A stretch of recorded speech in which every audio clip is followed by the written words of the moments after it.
ہاں جی، اللہ نے ان کو دوسرے نام سے پکارا ہے یا نہیں؟ اگر آپ کہتے ہیں ہاں پکارا ہے، تو جب اللہ پکار سکتا ہے تو میں دوسرے نام سے کیوں نہیں پکار سکتا؟ یہ دلیل ہے دوسرا نام رکھنے کی۔ آ رہی سمجھ میں نہیں آ رہی؟ نہیں، دوسرا نام تو رکھ ہی نہیں سکتے، دلیل ہی نہیں۔ جن کا نام اللہ نے مسلم رکھا، اللہ نے ان کو دوسرے نام سے پکارا ہے یا نہیں؟ پکارا ہے۔ اگر اللہ نے پکارا ہے تو ثابت ہو گیا دوسرا نام رکھا جا سکتا ہے، جبھی تو میرے رب نے پکارا ہے۔ دلیل دلیل اللہ نے نام رکھا مسلم، یہ ہو گئی نا بات۔ قرآن میں اللہ نے نہیں کہا یا ایھا الذین ہادو، اے یہودیو، ہے نہیں ہے؟ کیوں پکارا دوسرے نام سے؟ قالوا انا نصارا، کچھ لوگ نے خود کو نصارا کہتے ہیں۔ کبھی کہا یا اہل الکتاب، او اہل کتاب، یہ دوسرا نام ہے نا، اور کیا ہے؟ جب مسلم رکھ دیا تو اسی سے پکارنا تھا نا۔ کبھی اللہ یہودی کہتا ہے، کبھی نصارا کہتا ہے، اور کبھی اہل کتاب کہتا ہے۔ تو اللہ خود بتانا چاہ رہا ہے کہ پہچان کے لیے نام چینج کیا جا سکتا ہے، اصل تو وہی ہے، لیکن پہچان کے لیے۔ بھائی دیکھو نا، ہم کون ہیں؟ بنو آدم۔ قرآن میں جگہ جگہ یا بنی آدم، اے آدم کے بیٹے۔ ہاں جی، اب میں بھائی عبداللہ سے بولوں آپ کون ہیں؟ بولے جی میں بنو آدم ہوں۔ تو بھائی میں کون ہوں؟ میں کون ہوں؟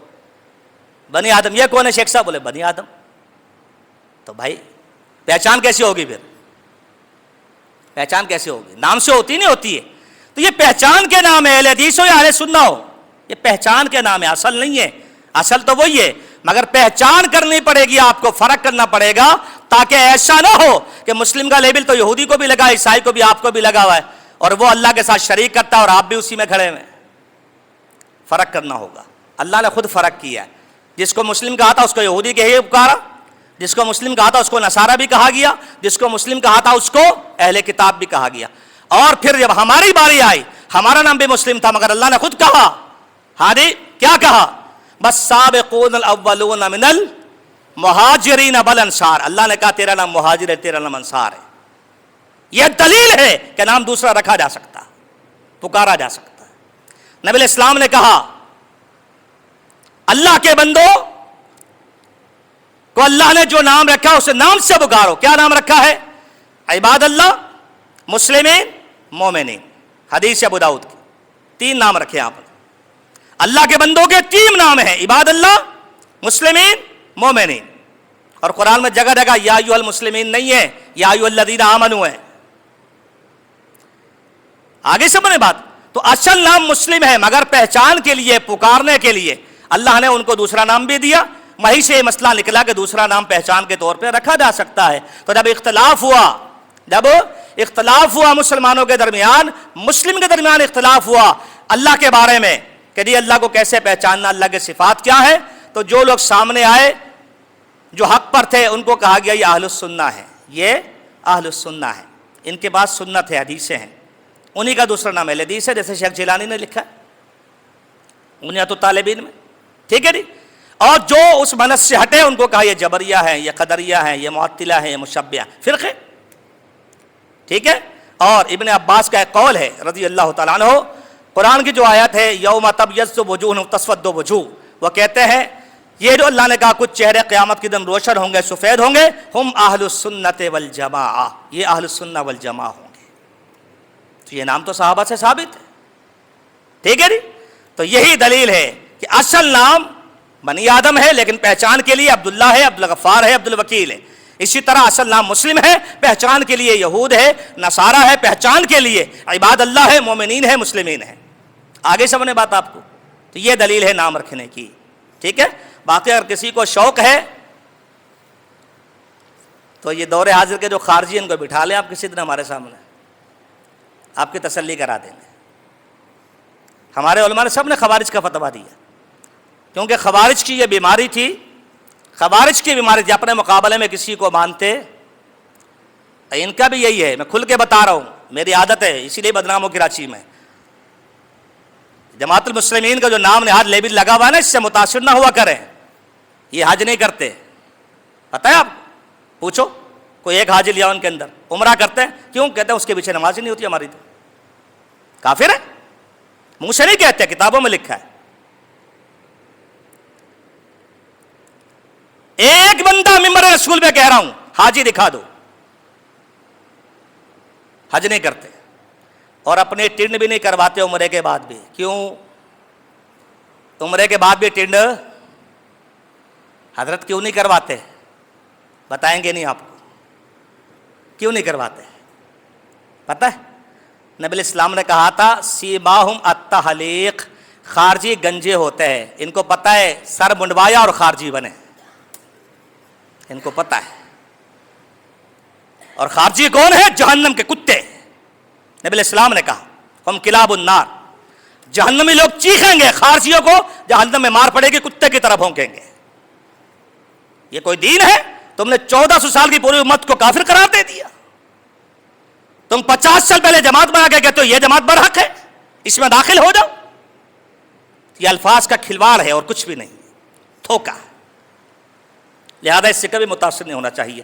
میں نے نام رکھنے کے دلائل بھی دے دیے ہیں، ان کی حقیقت بھی آپ کو سمجھا دی ہے. اور ایک بات اور کہہ دوں، یہ لوگ اللہ کو عرش پہ نہیں مانتے. یہ لوگ اللہ کو عرش پہ نہیں مانتے. یہ ہمارے والے ویسے تقوی کا عہدہ ہو جاتا ہے، جا کے نمازیں پڑھتے ہیں ان کے پیچھے کہ بڑی اچھی پڑھاتے ہیں. میرے نبی نے کہا خارجیوں کی نمازیں دیکھو گے نا تو اپنی نماز بھول جاؤ گے. میرے نبی نے کہا خارجیوں کی نماز دیکھو گے اپنی نماز، ان کا روزہ دیکھو گے اپنا روزہ بھول جاؤ گے. بولے یار روزے دار تو یہ ہے نا، پوچھئے شیخ سے، حدیث اسی طرح. اس لیے علماء نے کہا، شیخ البانی نے کہا، شیخ احمد پشاوری نے کہا، شیخ زبیلی زئی نے کہا خوارج العصر ہے، اس دور کے خارجی. لہذا بالکل متاثر نہیں ہونا چاہیے. آپ کتاب و سنت علی منہج سلف لے کر چلیں بس. اور الحمدللہ اس کے کافی وافی جوابات دیے جا چکے ہیں. شیخ صدیق رضا صاحب بھی کسی دور میں ان کے ساتھ چلتے رہے، ڈاکٹر ابو جابر صاحب حفظہ اللہ بھی اس کے ساتھ چلتے رہے، اور بالآخر اللہ نے شرح صدر فرمایا اور ان کی کتابیں آج ان کے لیے موت کا پیغام بنی ہوئی ہیں. ڈاکٹر ابو جابر کی، صدیق رضا، اور حتیٰ کہ وقار علی شاہ صاحب نے جب خروج کیا تو ان کی کتابیں بھی آج ان کے تعاقب میں لگی ہوئی ہیں، اور ان کے پاس کسی چیز کا کوئی جواب نہیں ہے. اللہ تعالیٰ مجھے کتاب و سنت علی منہج سلف کے ساتھ آپ کو مجھے استقامت نصیب فرمائے. زندگی دے تو اسی منہج پہ دے، موت دے تو اللہ تعالیٰ اسی منہج پہ دے. وما توفیقنا الا باللہ.